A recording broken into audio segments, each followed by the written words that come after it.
የሚረሱት ነገር ምን መሰለ በጣም ስለቆዩ እዛ ትግል ላይና ምን ላይ የነሱን ህልውና እስኪሞቱ ድረስ ከህዝብ ህልውና ጋር ያይዘዋል ፓርቲ ናቸው የሆነ ቦታ ላይ ብቅ ያለ ፓርቲ ነው ከነሱ በፊት የትግራይ ህዝብ ነበር ከነሱ በፊት ትግራይ ነበረች በኋላም ተቀጥላለች አቦይ ስብሃት ከሞቱም በኋላ በሰላም ይለቅ በድርድር ይለቅ ያልን በሰራም ቁጥር አስገራሚ በሆነ መልኩ በተቃራኒው ደግሞ ሲፈለፈል ነው የሚወለው ኢትዮጵያ ውስጥ የጦርነት የደብረ ጽዮን ቡድን የሽግግር መንግስት የሽግግር ጊዜ አስተዳደራዊ መንግስት በጌታቸው ቡድን መራውን ቡድን ከቲፒኤልኤፍ ካባረረ በኋላ ስልጣን ለመቀማት ባደረገው ጉዞ የተከፉ ሰዎች ናቸው እየገቡ ያሉት አሁን ስለዚህ አሁን ደግሞ ብልጽግና ተሰብስቦ አንድ የነበረ ታጣቂ ቡድን ሁለት የነበረ ለአምስት ሆነብን የሚል እውነትንም ጋድ እውነትን መሰረት ያደረገ ግምገማ ካረገ ወደ መፍትሄ ይቀርባል it's not too late አሁን ለኢትዮጵያ አደጋው ቀደም እንዳልኩት ነው ከአልሻባብ ጋር ከአልሻባብ ቡድን አባላት ጋር በሃይማኖትም በዝምድናም በደም ትስስርም በቋንቋም አልሻባብ እንደሚያስበው ግሬተር ሶማሊያን የሚያስቡም ወገኖች አሉ በእኛ በኩል ከነዚህ ጋር ከአይዲዮሎጂ በላይ የሚያስተሳስር ብዙ ነገር ስላለ ወደዛ እንዳይሄድ የኦብነግን ነገር መፍታት የሚያስፈልገው ለዛ ነው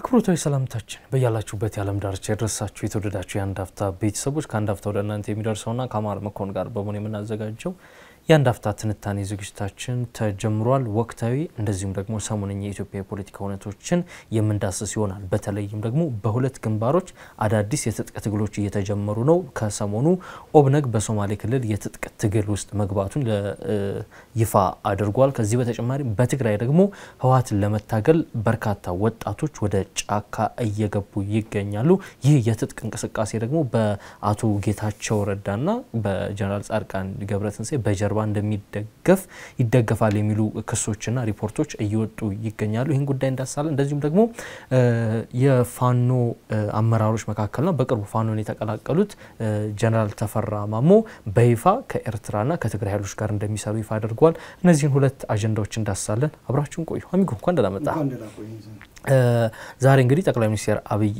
አህመድ የሚመሩት የብልጽግናው ፓርቲ ወደ ስልጣን የመጣበት 7ኛ አመት እየተከበረ ይገኛል በኢሃዱግ ውስጥ በተፈጠረ የስልጣን ጉሽሚያና ከውጭ ደግሞ በተነሳ ህዝባዊ አመጽና ተቃውሞ ምክንያት እንግዲህ ብልጽግና መንግስት ከሆነ 7 መጋቢቶች አልፏል ዛሬ በበርካታ ከተሞች ሰልፎች እየተደረጉ ነው የሚሉ መረጃዎች እየወጡ ነው ባለስልጣናትም ጥሪዎችን በመልእክቶችን ያሰራጩ የሚገኝበት ወቅት ነው እንግዲህ በዚህ ወቅት ታዲያ በርከት ያሉ ጉዳዮች እየተነሱ ነው ቀንም ቀድሜ ለማስተዋወቅ እንደሞከርኩ እንዳሉት ሁለት አዳዲስ የትጥቅ ግንባሮች እየተነሱ ነው አሁን በኦሮሚያ ክልል ትጥቅ አንግቦ የሚንቀሳቀሱ አካላት አሉ በኦሮሚያ ክልል እንደዚሁ በትጥቅ የሚታገሉ ሁለት ታጣቂ ቡድኖች እንዳሉ ይታወቃል አሁን ደግሞ በሶማሌ ክልል ኦብነግ የኤርትራው ስምምነት በማዕከላዊ መንግስቱ አልተከበረልኝም እንደውም ተከጃለሁ የሚል ቃል ነው የተጠቀመው ተከጃለሁና ወደ ትጥቅ ትግል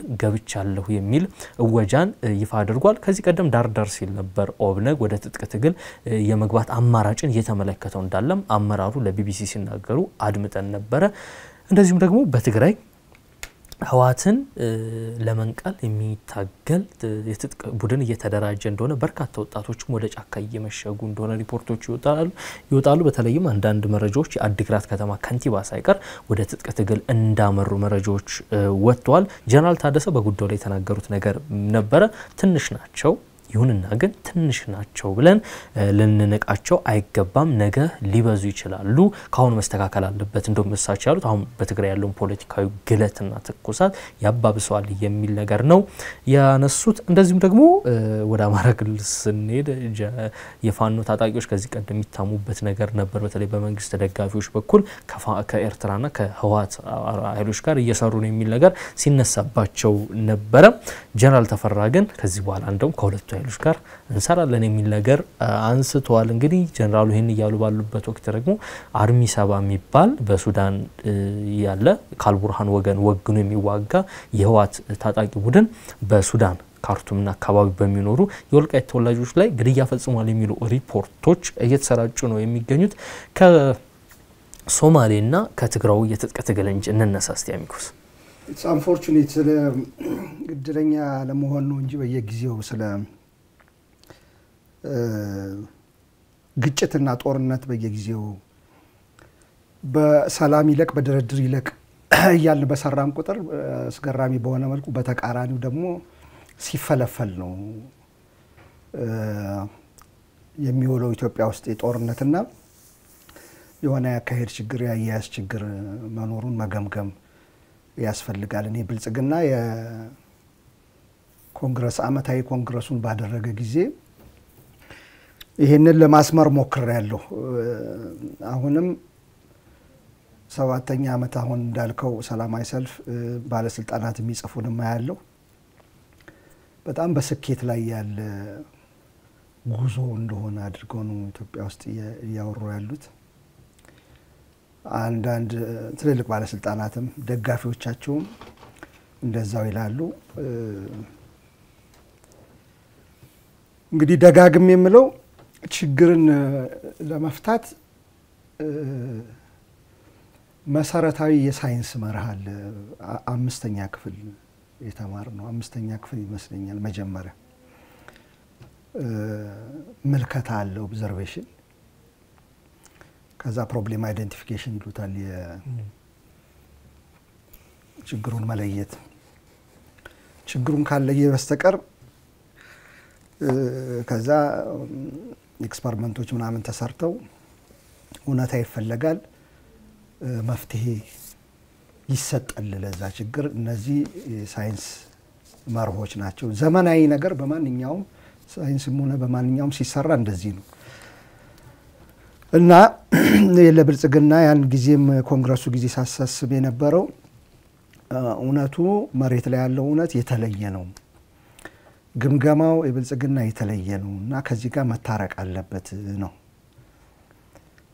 ይሄን ግምገማና እውነት ጋር ካልተፋጠጠ ካልታረቀ በስተቀር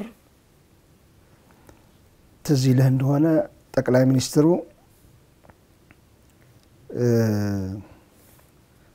ደቡብ ክልል ሄደው ንግግር ሲያደርጉ ከትግራይ ጦርነት በኋላ ንግግር ሲያደርጉ የአማራ ሸኔና የኦሮሞ ሸኔ ያስቸገ በፊት ኦሮሞ ሸኔ ነበር በኋላ አማራ ሸኔ በሳቸው ፍረጃ አሁን ፋኖ የሚባለው መሆኑ ነው ለምን ተፈጠረ ተብሎ መጠየቅ ነበረበት አንድ የነበረ ቡድን ወደ ሁለት እንዴት መጣ ትግራይ ላይ እና ኦሮሚያ ላይ የነበረው ግጭት ለምን አማራ ላይ ሶስተኛ ሆነ ብሎ መጠየቅ አለበት ብልጽግና ብዬ ነበር አሁን ሌላ ደግሞ በሶማሊያ ክልል ምን ብለው እንደሚጠሩት አላቅም ግን ኦብነግ አውጇል ትግራይ ክልል ናሰንት ነው በትንሹ ነው ቢባልም እንቅስቃሴ አለ ስለዚህ አሁን ደግሞ ብልጽግና ተሰብስቦ አንድ የነበረ ታጣቂ ቡድን ሁለት የነበረ ለአምስት ሆነብን የሚል እውነትንም ጋድ እውነትን መሰረት ያደረገ ግምገማ ካረገ ወደ መፍትሄ ይቀርባል it's not too late የሚል ሐሳብ አለኝ ግን እንደገመት ነው የሆነ መሄዱ ግን ያስገርመኛል አንድ ወደ ሁለት ወደ 3 ይያለ ወደ 5 ኢህአዲግ ሲገባ ከደርግ ጊዜ እንዲህ አይነት የብሔር ቋንቋና ብሔር ላይ የተመሰረተች ኢትዮጵያን ማዋቀር ለምን ፈለጋችሁ ታሪኳ እንደዚህ ያሳይም ሲባሉ እና መለስ ዜናዊ በጊዜው የብሔር ጥያቄን ያነገቡ ወደ 17 የሚሆኑ ታጣቂ ቡድኖች አላምንበትም 17 አይሆኑም ያው እነሱ አጋናውት ሊሆን ይችላል ግን ስለነበሩ እነዚህን ለማስተናገድ በዚህ መልኩ መቅረጽ ነበረብን የሚል መልስ ይሰጣሉ አንደኛው ዲፌንድ ማድረጊያ እንትናቸው አሁን እያስታወሰኝ ወደ 17 ሊሄድ ነው ወይ የታጣቂ ቡድኖች እና ድጋሚ አዙሪት ውስጥ እንገባ ነው ወይ የሚለው አካሄድ እና 17 ታጣቂ ቡድኖች መሆናቸው የሚያስደነግጠው ለምንድን ነው መፍትሄው ካሁን በኋላ የሚሆነው ወደ ታጣቂ ቡድን ከወረዳ አንድንትን መፍትሄው ሰላማዊ ከመሆን ወደ ጦርነት ስለሚሄድ አገሪቱ የምትገባበት ቅርቃር ስለሚታየኝ ነው በጊዜ ሂደትና ኦብነግ እና የትግራይ ላይ ስለጠየቀኝ ኦብነግ ላይ ብዙ ጊዜ ስለ ሶማሊያ አንስተን ስናወራ ይሄ ሶማሊያ ጉዳይ ለኦብነግ ኮዝ ሊሆነው ይችላል መደራደሪያ ነጥብ ሊሆነው ይችላል ሌቨሬጅ ፖለቲካል ሌቨሬጅ መደራደሪያ እንትኑን ከፍ አድርጎት አለበለዚያ ከሶማሌ ጠላት ጋር ሶማሌ የተቃረንን ጊዜ ካሁኑ መንግስት ጋር ከነሱ ጋር ሰራለሁ ከኢትዮጵያ ምክንያቱም የመስሪያ በጣም መደላድሏል ለዛ ቋንቋው ሃይማኖቱ ባህሉ አንድም ህዝብ ነው እሰራለሁ ሊል ይችላልና የኦብነግ ጉዳይ በሲሪየስ መታየት አለበት ያን ስናወራ ነበር ካንተ ጋር በተደጋጋሚ መግለጫ ወጣ አንዳንድ ጊዜ ያው በተደጋጋሚ የሚያወጣበትን ምክንያቱንም እዚያ አወርተናል ጉዳዩስ እንዳይበርድ ያኛው ጉዳይ ሶማሊያ እንዳይበርድና ደጋፊ ለማሰባሰብ ሊያወጣ ይችላል በጥንቃቄ በሰላም ኤርትራ ላይ የተነጋገሩትን ነገር ባናቅም የብልጽግና አንዱ ችግር እሱ ነው ግልጽ ነገር የለም እነሱ ግን በተደጋጋሚ ጊዜ ተከደናል አልተፈጸመልንም ያሉ የሚያቀርቡትን ነገር መንግስት አትኩሮት አይቶ መፍታት አለበት ወደ ሰፊ ሆኖ ስንል ነው አሁን የሶማሊያው ጉዳይ ወደ መርገብ ሲሄድ ሌቨሬጅ የማጣት ሁኔታ ሊፈጠር ስለሚችል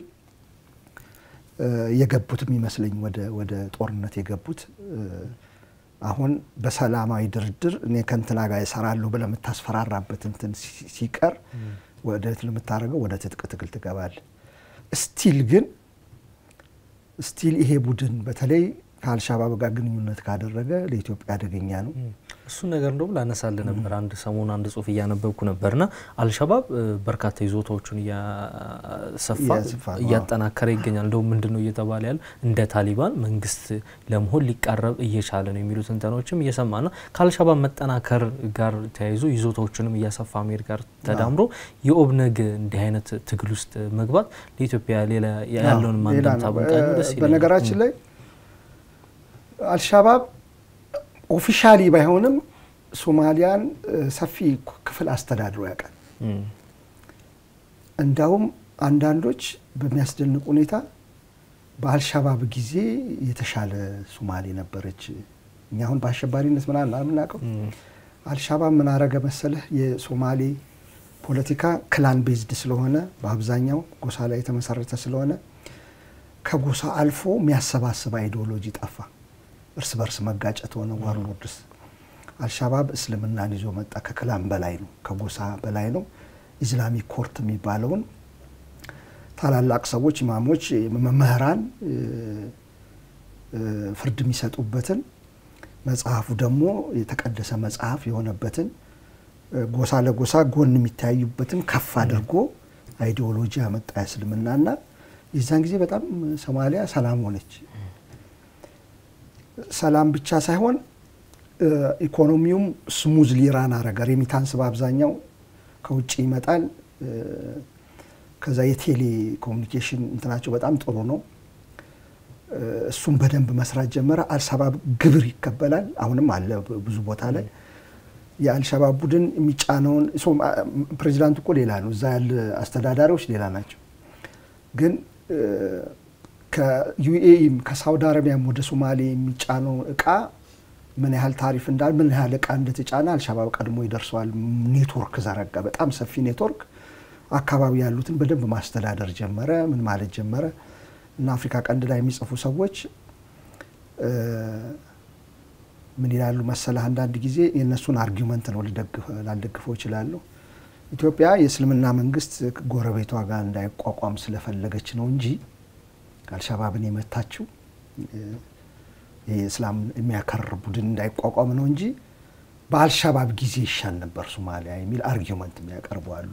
መከራከር ይቻላል እዛ ላይና አዲስ አይደለም። አሁን አልሻባብ ቦታ እየያዘ እያስተዳደረ ስትለኝ ከዚህ በፊት ታይቷል።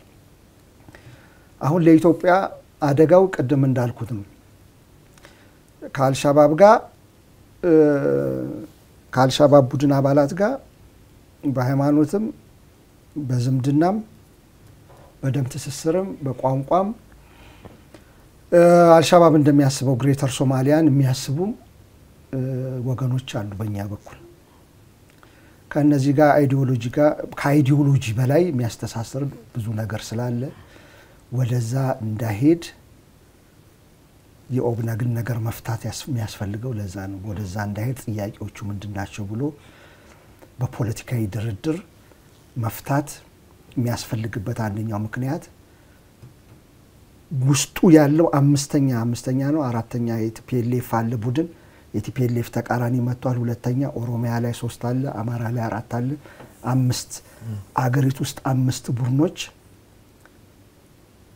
የሚያደርጉት ትግል እንኳን አፎርድ አታረግም ኢትዮጵያ። እንኳን ከሌላ ከጎን ካለ በኋላ ሳምሪም ላይ እንመጣለን ከጎን ካለ አገር ጋር ወይም አሸባሪ ቡድን ተባባሪ የሚተባበር ኃይል ይቀርና እዚህ እንኳን አምስቱ አንዱንም አፎርድ ማድረግ አልተቻለምና አሁንም ጊዜው አልፈጀም። ግምገማ ብልጽግናን እየወቀስኩ ነው በአደባባይ። ግምገማው ግን ትክክለኛ መሆን አለበት። ትክክለኛ ማለት የምንኖረው ኑሮ መሬት ላይ ያለውን ነገር ያገናዘበ ግምገማ አድርጎ መነሳት እንጂ አሁን ፌስቡክ ላይም ወይም ትዊተር ላይም እንገሰግሳለን በብልጽግና ምናምን የሚባልበት ቦታ አይደለንም። አሁን ጦርነት አለ፣ አገሪቱ ውስጥ ጦርነት አለ። ሰው ከቦታ ቦታ መዘዋወር ከፍተኛ ችግር አለ። ገበሬ አርሶ የመብላት ከፍተኛ ችግር አለ። ኦሮሚያ እንደዛ ነው፣ አማራ ክልል እንደዛ ነው፣ ውድመቱ ትግራይ ክልል እንደዛ ነው። ይሄ በኩራት ትዊተር ላይ ምናምን የሚጻፍበት አይደለም በአሁን ጊዜ እና ይሄን ወደ ውስጥ መመልከት አለበት ብዬ ወደ መንግስት ኳሱ መወርወር ፈልጋለሁ። ወደ ውስጥ ተመልክቶ መፍትሄ ማምጣት አለበት። 5 ቡድኖች ወደ 17 ከመቀየራቸው በፊት ምናልባት ተመልሰን እሱን ልንሰራ እንችላለን። እናንተ እዚሁ ከቆየን እነዚህ 5 ቡድኖች ትክክለኛ ግምገማ ካልተካሄደ የሚታየኝ እሱ ነው። 7ኛ ቡድን ገባ 8ኛ እያን ልንቆጥር እንችላለን የሚል ስጋት አለኝ። ያ ደግሞ ኢትዮጵያን ወደ አዘቅት ውስጥ ሀገሪቱ ሊበትናት ይችላል። ኢትዮጵያ በኋላ መጣበታለሁ አክቹአሊ ወደ ትግራዩንም ስላነሳልኝ ወደ ትግራዩ ስንሄድ ቲፒኤልኤፍ ጦር አትርፏል። የቲፒኤልኤፍ ፖለቲካ ኃይሎች ተርፈዋል። ከጦርነቱ ብዙ ወታደሮች አሉት። አንዳንዱ ከባድ መሳሪያ አላስረከቡም ይላል። የተወሰኑ ቡድኖች አንዳንዱ አስረክበዋል ይላል። ግን ብዙ ወታደሮች አሉ በዲዲአር ውስጥ ያልተካተቱ ወይም ዲዲአሩ ስለቆመ ስለሱ ማውራት አሁን ምንም ዋጋ የለውም። ያ ቡድን የፖለቲካ ኃይል የሚደግፈው ቡድን አለ፣ የደብረጽዮን ቡድን። የደብረጽዮን ቡድን የሽግግር መንግስት የሽግግር ጊዜ አስተዳደራዊ መንግስት በጌታቸው ቡድን መራውን ቡድን ከቲፒኤልኤፍ ካባረረ በኋላ ስልጣን ለመቀማት ባደረገው ጉዞ የተከፉ ሰዎች ናቸው እየገቡ ያሉት። አሁን በእኔ እምነት ጀነራል ታደሰ በሚያወራቸው ስለሱ ይመስለኛል የተከፉ ቡድኖች አንዳንዶቹ ቀጥተኛ ሰለባ የሆኑ ለምሳሌ አዲግራት ውስጥ እንዳለው ቀጥተኛ ሰለባ የሆኑ ቲፒኤልኤፍ መወገድ ያለበት በትጥቅ ነው፣ ትጥቁን ማድረግ ያለበት እዛው የትግራይ ህዝብ ነው ብለው የገቡ ቡድኖች አሉ። ይሄ ጀነራል ታደሰ ወደፊት ብዙ ሊሆኑ ይችላሉ ብለዋል። የእውነታቸውን ነው ብዙ ናቸው ብዬ ነው ማስበው በተለይ ወጣቱ የሚቀላቀል ይመስለኛል ትንሽ እየቆየ ከዚህ ቀደም አንድ የሆነ ሚስጥራዊ ቡድን በትግራይ ተደራጅቷል የሚል ነገር ሲወጣ ነበርና እዚያ ቡድን ውስጥ በሰላማዊ የሚያሉ እንደዚሁም ደግሞ የአንዳንድ የቲዲኤፍ አባላት አሉ የሚል እንደውም ማህበራዊ ሚዲያ አካውንት ከፍተውም ቅስቀሳዎችን ሲያደርጉ ነበር ምናልባትም በትጥቅ ትግል እነሱም አካል ይሆኑ የሚል ጥያቄም አብሮም እየተነሳም ይገኛል ከቲፒኤልኤፍ ጋር ቲፒኤልኤፍ ከጦርነቱ በኋላ ብዙዎቹ ወጣቶች በተለይኛ ምናቃቸው ሲወያዩ ምናያቸው ውጭ ያሉትም የለውጥ መንፈስ አላቸው የተነቃቃ ነገር አለ ትግራይ ውስጥ የተነቃቃ በፊትም ሚታማር የትግል ሜዳ ስለነበረ ትግራይ ለረጅም ዘመን ከደርግ ጋር በተደረገው ትግል የረጅም ዘመን የፖለቲካ ንቃት ያዳበረ ኃይል አለ ቲፒኤልኤፍ ያደራጀው ግድም ስለነበር በፖለቲካ መንቀት ከደርግ ጋር ለሚደረገው ትግል ተቃራኒውን አይዲዮሎጂ ማስረጽ ስለሚያስፈልግ ለምን ትግል እንደሚካሄድ ምናምን በባይቶ የተደራጀም እንዲ ለአንድ ለአምስትም በየመንደሩም በየቀበሌውም በየጉጡም የተደራጀ ቡድን ነበረ ቆይቷል የፖለቲካ ንቃት ቲፒኤልኤፍ የሄደው አካሄድ ያልተመቸው ሰፊ ወጣት አለ ለውጥም ይፈልግ ያ ግትር ቡድን ብዙ ጊዜ እሱን ሶቅስ የነበረው ከመንግስት ጋር ስለሚገዳደር ምናምን አይደለም እንደዚህ አይነት እንትን ሲመጣ ማዳፈን አይቻልም በጣም ኮስት አለው ለታዳይ አንዴ መንፈስ ከነቀ በኋላ የመነቃቃት እንትን በዛ በጦርነቱ ወቅትም ያን ነገር ካየ በኋላ ሰው የለውጥ መንፈስ ያስፈልገኛል ሲል የዱሮ ኃይል መጥቶ በፊት ጦርነቱን የመራው ያ ሁሉ ህዝብ ሲያልቅ አብሮ የነበረ ሰው እኔ በሆን በያልኩት የነዛ አመራር በሆን የቻልኩትን ያህል ሞክር ያለው ካሁን በኋላ ሌላው ይሞክረው ብዬ ነው የሚሄደው እየተካው በቃኛ ሞክረናል ትክክል የሚሆን አይሁን መስመሪ ኃይልና ብለን ይሄ መስመራችን ትክክል ነው ብለን ይሄን ያህል ሄደናል አሁን ከድሜም አቋያ ካሰራነውም ነገር አቋያ በቃ ሌላው ደግሞ አዲስ ምዕራፍ እንክፈት ማለት ሲገባው ግትር ሆነ እንደም ሰባት ነጋ ትናንት ወይን ጋዜጣ ላይ ረጅም ቃለ መጠይቅ ሰጥቶ ነበር እዛ ቃለ መጠይቃቸው ላይ ህዋት ዛሬም ህዝቡ ማነሳሳት እንደሚችል አቅም እንዳለው የትግራይ ህዝብም ህዋትን እንደሚሰማ እንደም ህዋት መጠንከር ያለበት ጊዜ አሁን ነው የሚል ነገር እያነሱ ነው መቃብር ውስጥ እስከገባ ድረስ እንትኑን እኮ አይደለም ምን ያሁን ከኋላ ሆኖ የልምድ ማካፈል ምናም ቢያደርጉ ችግር የለብኝ ግን at the expense የወጣቱ ህይወትን አሲዞ እነዛ ሰዎች መልሰው ምናልባት አዲስ ነገር ቢመጣ ትግራይ ላይ አሁን የነሰባሃት እና በኤርትራም በኩል አሉ እዛ ድሮ እንትን ያደረጉት ቡድኖች የሚረሱት ነገር ምን መሰለ በጣም ስለቆዩ እዛ ትግል ላይና ምን ላይ የነሱን ህልውና እስኪሞቱ ድረስ ከህዝብ ህልውና ጋር ያይዘዋል ፓርቲ ናቸው የሆነ ቦታ ላይ ብቅ ያለ ፓርቲ ነው ከነሱ በፊት የትግራይ ህዝብ ነበር ከነሱ በፊት ትግራይ ነበረች በኋላም ተቀጥላለች አቦይ ስብሃት ከሞቱም በኋላ እኛም ካለፍን በኋላ ህዝቡ ይቀጥላል የቅርጽ ምናምን ይለዋወጣል ግን ይቀጥላል ህዝቡ የሚጠፋ አይደለም ስላያያዙት ልክ እንደ ኤርትራ ህግደፍ ህወሓትም ከትግራይ ህልውና ጋር የአንድ ፓርቲ የኔ ህልውና ማለት ከጠፋ ትግራይ ትጠፋለች የሚል ረጅም ጊዜ ስለቆዩ ያስተዳደሩና በትጥቅ ትግል ስለሞቱ የከፈነው መስዋዕትነት አለ ብለው ስለሚያምኑ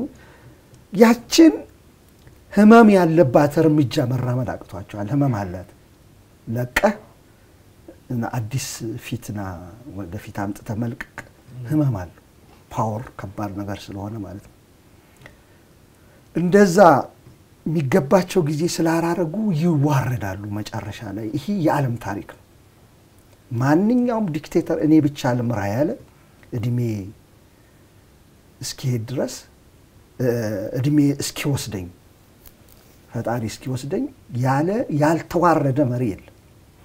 የተለዋወጡት በክብር ነው የሚሄዱት። በክብር እንትንም ቀን ሁሉ እየታወጀላቸው ምናምን የሚሄዱ አሉ። በደንብ አድርገው አስረክበው የሚያልፉት። ዲክታተሮች ግን አይማሩ፣ ከጎረቤትም አይማሩ፣ እየተጎተተ ከሚወጣም አይማሩ። ስለዚህ ያው እጣፈንታቸው እንደዛ ነው መጨረሻ ላይ ማለት ነው። ይሄ ነው ትግራይ ውስጥ የወጣት መንፈስ የለውጥ መንፈስ መጥቷል። ጎትቶ ሳያወጣችሁ በፊት ቦታ ልቀቁና ስጡ። ሌላ አቅጣጫ ደግሞ ሊኖር ይችላል ከወጣቱ የሚመጣ ሲባል እምቢ ብለዋል። መጨረሻው የሚሆነው እንደ ሌላው ዓለም ታሪክ ነው። ሌላ ምንም ነገር የለውም፣ አዲስ ታሪክ የለውም። እና ለኢትዮጵያ ግን ስገባ መግቢያ ላይ እንዳልኩት ሳንፎርቹኔት ይሄን ደጋግመን በማውራታችን ከእንደገና ይሄ ቡድን አሁን ሳምሪ ካልከው ቡድን ጋር በምስራቁ በኩል ኦብነግ ወደዛ ይሰራል እንዳልነው ሁሉ ቲፒኤልኤፍ ደግሞ ሌላኛው ቡድን ነው እዛ ከሳምሪ ጋር። ምክንያቱም ሳምሪን ያደራጁት የቲፒኤልኤፍ አሁን ይሄ የደብረጽዮን ቡድን ካላቸው ጄኔራሎች አንዳቸው ስለሆኑ እነሱ ደግሞ በዛ በኩል ጦርነት ሊከፍቱ ይችላሉ። በዚህ አሁን በአልቡርሃን በጣም እየተበረታቱ ነው፣ ሊያሰፉት ነው። የኢትዮጵያን ችግር ደግሞ ወዴት ሊሰፋ ነው? ወደ ሱዳን ጋር ሊገጥም ነው። ወይም ኢትዮጵያ ኦልተርኔት የሆነ ኃይል ድሮ ከኃይለ ሥላሴ ጊዜ ጀምሮ ስናደርግ እንደነበር ነው የአልቡርሃን ኃይሎች ኢትዮጵያ ላይ ጥቃት የሚሰነዝሩ ከሆነ ከአልቡርሃን በተቃራኒ ያለ ኃይልም ታቋቁማለች ማለት ነው። ይሰፋል ግጭት እና የትግራዩም እንደዚሁ ነው። የሀገር ውስጥ ያልፍና ወዴት ይሄዳል? ወደ ጎረቤት ይሄዳል። እና ከዛ ጀነራል ተፈራ የተናገሩትን አይታል ከቲፒኤልኤፍ እና ከንትን ጋር እንሰራለን ብለዋል። ያው ወደሱ መጣለው ብዬ ነበር። አያይዘው በዛው እና ይሄኛው ደግሞ የሚነግረን ምናልባት ፋኖ ውስጥ ያሉ ቡድኖች ይሄን የማይቀበሉ አይቻሉ። ለምሳሌ ትዊተር ለትላንትና ነው መሰለኝ ያየሁኝ እዚህ ፋኖ አንድ ሊሆን ነው ሲባል ከተደራደሩት ሰዎች ውስጥ አንዱ ይሄንን ተቃውሞ ጽፎ አይቻለሁ። ከቲፒኤልኤፍ ጋር የሚደረግ ግንኙነት ተቃውሞ አይቻለሁ። ስለዚህ የተወሰነ የፋኖ ቡድን አለ ማለት ነው ከዚህ ጋር የማይስማማ።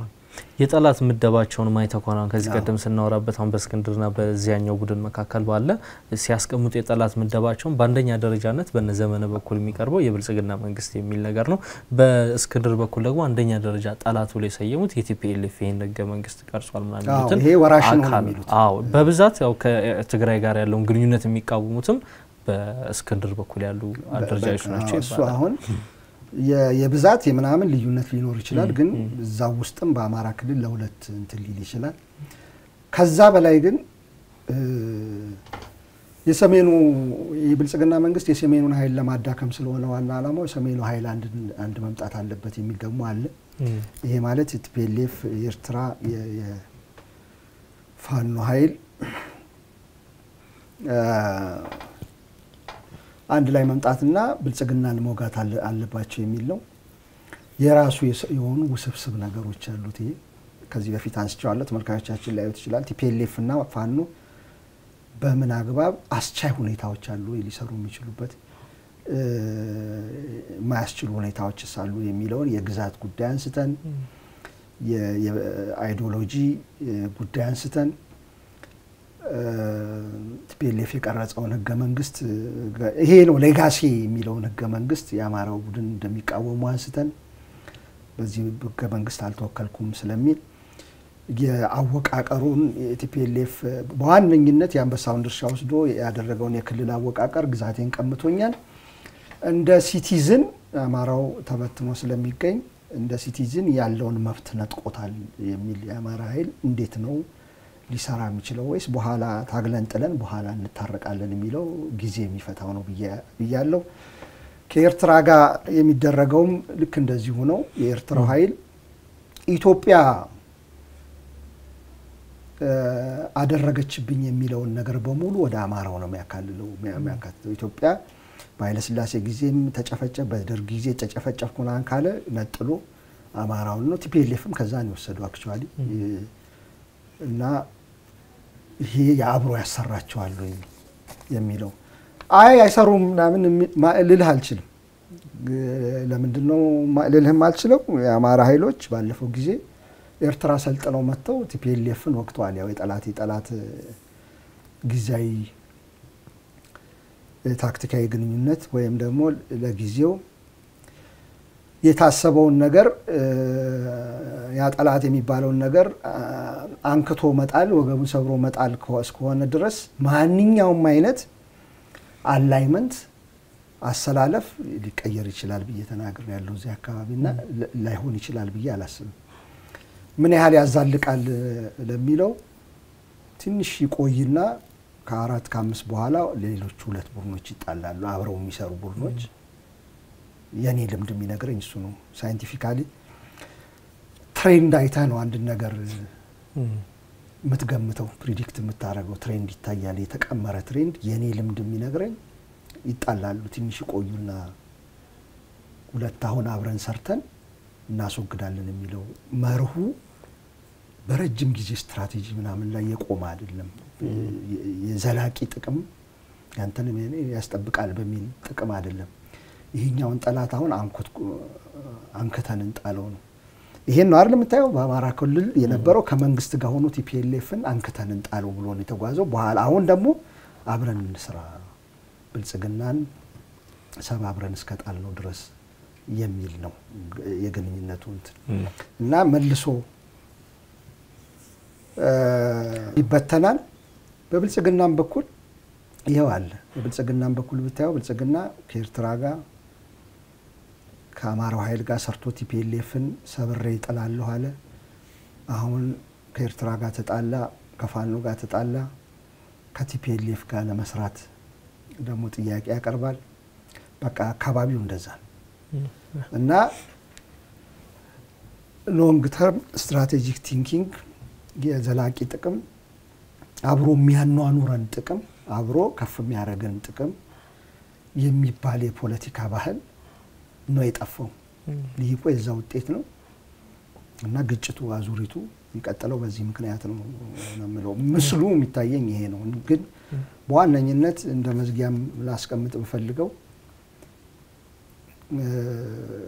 ይነስም ይብዛም አሁን 5 የታጠቁ ቡድኖች ኢትዮጵያ ውስጥ እንደሚንቀሳቀሱ እየነገሩን ነው። ለብልጽግና ልመናም ከሆነ ልመና ማድረግ ያለብን ምንድነው መጠየቅ ያለብን? ሪል ግምገማ ቁጭ ብሎ ያድርግ። ሪል ግምገማ እውነታን ገሃድ እውነትን መሰረት ያደረገ ግምገማ ያድርግ። አለበለዚያ አንድ ቀን it will be too late ይረፍድና እዚህ ጋር ቁጭ ብለን እባክህ የምንልበት ጊዜ ላይፈጠር ይችላል፣ መልሶ ላይፈጠር ይችላል የሚል ግምት አለኝ እና ጥቃቅን ካሬ እዛና እዚህ በሚወረውረው ምንም እውነታ ላይ ባልተመሰረተ ጉዳይ ያጡታል ብዬም አይደለም ኃላፊዎቹ። ራስን ማታለል ይቅርና 6-7 አመት ውስጥ ያሉ ጦርነቶች፣ ያሉ የሰላም እጣቶች፣ ያሉ የኢኮኖሚ ውድነቶች ቁጭ ብሎ አይቶ ከዛ ፍሬን ይዞ መደራደር ካለበት ጋር መደራደር፣ ኢኮኖሚ ማንሰራራት ካለበት ጋር ማንሰራራት፣ ጦርነት ማቆም ያለበት ጋር ጦርነት ማቆም፣ አዲስ ለመጀመር ያሰበው ካለ መተው እና ፍሬን ይዞ ሌላ ቲንኪንግ ሌላ አይነት ሴታፕ የጭንቅላት ሴታፕ መያዝ አለበት ብዬ ነው የማስበው። 8ኛው አመት ላይ ስለ ሌላ ትጥቅ ታጣቂ ቡድን እንዳናወራ ማለት ነው። ይሄንን ነው በሶማሌ ክልል ኦብነግ በሳምንቱ መጀመሪያ ትጥቅ ትግል አውጇል። በትግራይ ደግሞ አዲስ የጸረ ህወሓት የትጥቅ ትግል እንደተጀመረ በርካታ ወጣቶችም ወደ ጫካ እየተመሙ እንደሚገኝ መረጃ ወጥቷል። የሁለቱም ጉዳዮች እንደዚሁም ደግሞ በሰሞኑ ጀነራል ተፈራ ከትግራይና ከኤርትራ ጋር እንሰራለን ሲሉ በይፋ መናገራቸውን ለመመልከት ሞክረናል። አሚጎ የዛሬውን የአንድ አፍታ ትንታኔ ዝግጅታችን እዚህ ላይ እንቋጨው። የተወደዳችሁ የአንድ አፍታ ቤተሰቦች የዛሬው የአንድ አፍታ ትንታኔ ዝግጅታችን ይህን ይመስል ነበር። አብራችሁን ስለቆያችሁ እጅግ አድርገን እናመሰግናለን። መልካም ቆይታ